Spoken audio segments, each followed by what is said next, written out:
Hello guys, hope you're fine. In this video I will show you easy way to make your own WhatsApp stickers. So first of all, go to Play Store and search Stickers Studio and install it. Now open the Stickers Studio and tap on plus button. Then select a picture. Now trim it. After trim finished, save it on a pack. Remember that every sticker pack must have 3 stickers. Now make 2 more.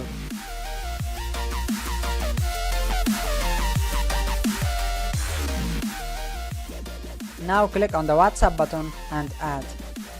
Now go to your WhatsApp, click on stickers.